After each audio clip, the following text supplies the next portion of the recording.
ప్రియ సహోదరులు, ప్రియ సహోదరులు, ఈ క్రిస్మస్లో మనం నేర్చుకోవాల్సిన అనేక విలువైన ఆత్మీయ పాఠాల్లో ప్రాముఖ్యమైనది ఏంటో తెలుసా? మనము ఆరాధిస్తున్న క్రీస్తు గుడిలో కాదు ఆరాధించబడాల్సింది, పూజించబడాల్సింది. మొట్టమొదటిగా ప్రతి క్రైస్తవ కుటుంబములో యేసు పూజించబడాలి, ఆరాధించబడాలి. ఈరోజు ఇంటిలో క్రీస్తు పూజించబడుతున్నాడా?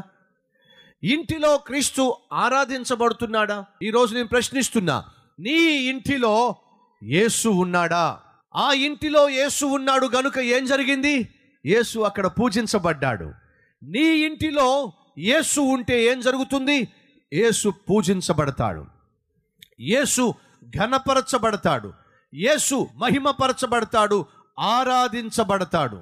అడుగుతున్నాను సహోదరుడా, సహోదరి, నువ్వు క్రైస్తవుడివే, క్రైస్తవరాలివే, క్రైస్తవ కుటుంబమే, సంఘములో పెద్దవే, సంఘములో బాధ్యత కలిగిన స్త్రీవే, సేవలో సహకరించేటటువంటి వ్యక్తివే, సంఘ కాపరివే, నీకంటూ ఒక ఇల్లుంది.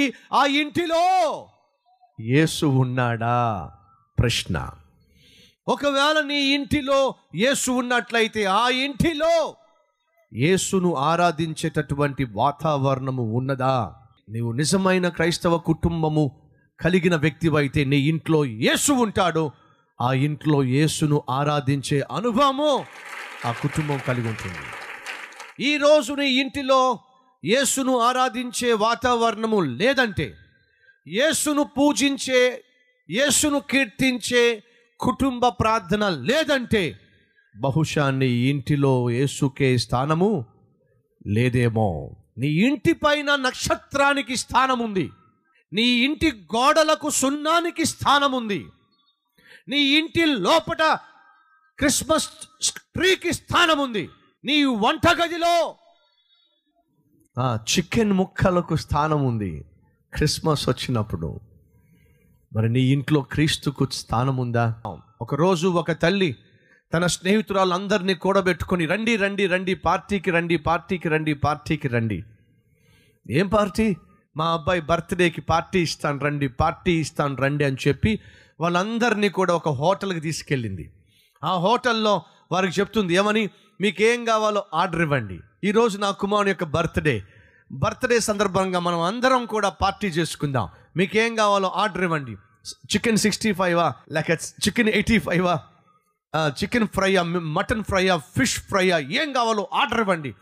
వాళ్ళకి కావలసినవన్నీ వాళ్ళు ఆర్డర్ ఇస్తూ ఎవరో ఒక వ్యక్తి ఉండబట్లేక అడిగేసింది, ఇంతకీ మీ అబ్బాయి బర్త్డే అంటున్నావుగా, మరి మీ అబ్బాయి ఏడి ఈ పార్టీలో?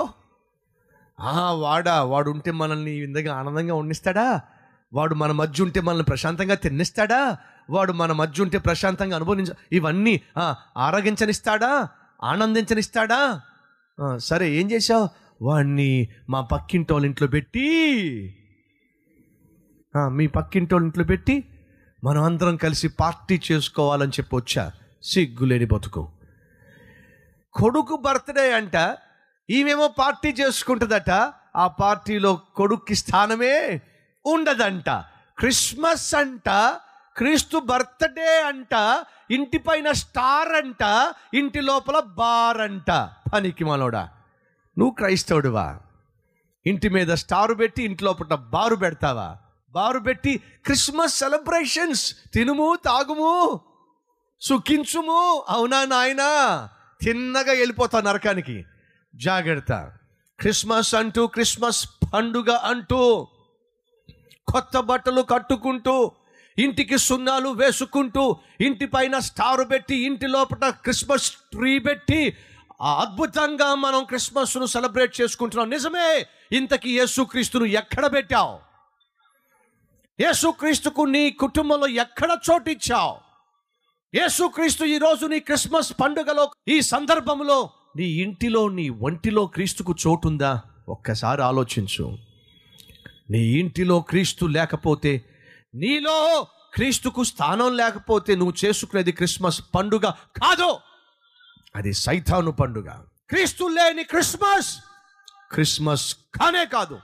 అసలు క్రిస్మస్ అంటామే, ఆ మాట అర్థం తెలుసా మీకు? Christ plus mass. క్రైస్ట్ అంటే క్రీస్తు, మాస్ అంటే ఆరాధన.